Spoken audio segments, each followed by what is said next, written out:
नमस्कार दोस्तों, स्वागत है आपका पब्लिक लाइब्रेरी के डिजिटल प्लेटफॉर्म में। आज हम लोग देखेंगे जीडीपी कैलकुलेशन की तीसरी विधि यानी कि प्रोडक्शन मेथड। हालांकि इसे दूसरी विधि कही जानी चाहिए क्योंकि कल हम लोग देखे थे एक्सपेंडिचर मेथड। तो आज प्रोडक्शन मेथड देखें। तो जीडीपी जैसे हम लोग देखे थे, फाइनल गुड्स जो बनती हैं किसी भी देश में, किसी देश के डोमेस्टिक ट्रेड में, तो उसका टोटल समेशन होता है जीडीपी। तो प्रोडक्शन मेथड से कैसे कैलकुलेट करेंगे किसी देश की जीडीपी कैसे है, कितनी है। Production method is also known as cross value added method. Production method को जीबीए मेथड भी कहा जाता है, यानी कि सकल वर्धित मूल्य। अब इसमें होता क्या है देखिए, सपोज सॉयल में तो मान लीजिए माइनिंग होता है तो उसके बाद खनिज निकलती है, लेकिन सॉयल जो है हमें कॉस्ट अगर पड़ता है, सॉयल तो फ्री अवेलेबल है अर्थ में, तो वहाँ आपको ₹0 उसमें कॉस्ट नहीं लगा। अब वहाँ से आप खनिज निकाले फिर स्टील बनाए, सपोज 1 लाख रुपीज़ का स्टील बना। तो सॉयल से स्टील बनने में वैल्यू एडिशन कितना हुआ? 1 लाख, क्योंकि 1 लाख रुपया आपको वहाँ लगा ये सारे प्रोसेस करने में। अब उस इंजन से आप उस स्टील से आप इंजन बनाए और इंजन बनाने में आपको 5 लाख रुपया लगा टोटल।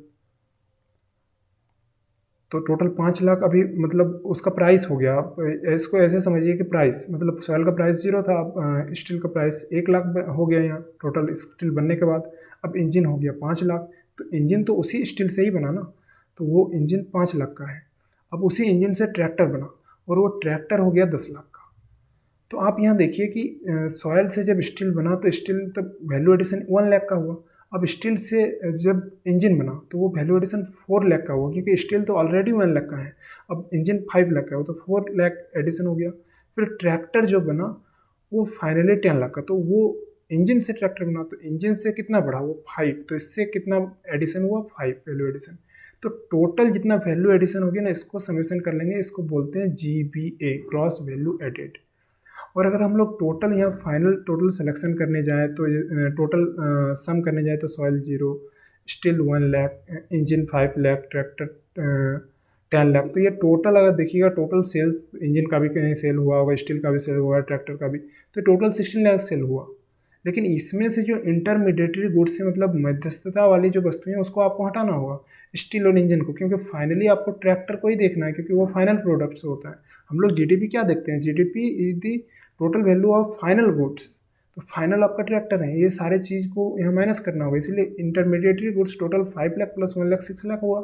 जीबीए निकालने के लिए 16 टोटल में से -6 कर दिए तो 10 लाख हुआ।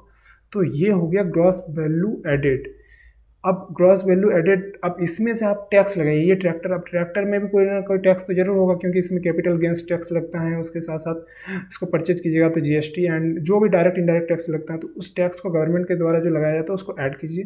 फिर उसमें सब्सिडी माइनस कीजिए। हो सकता है कि सरकार ट्रैक्टर खरीदने पर सब्सिडी देती होगी किसानों को, तो ये सब्सिडी को माइनस कर दीजिए। ये जो टोटल होने के बाद जो 10 में से टैक्स ऐड कीजिए, सपोज टैक्स होगा 50,000 और आपका माइनस कर दीजिए सब्सिडी, वो मान लीजिए 40,000, तो ये जो टोटल हो जाएगा वो जीडीपी हो जाएगा एट करंट मार्केट प्राइस। तो ये हो गया आपका GDP calculation with production method.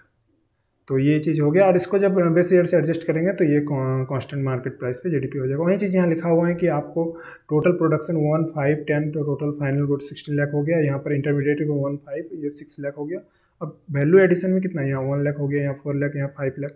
अब ये फाइनली आपका 10 हो गया। तो जीबीए से आपको मतलब टोटल वैल्यू जो फाइनल होगा उससे से इंटरमीडिएट को माइनस करना होगा, तो ये जीबीए होगा।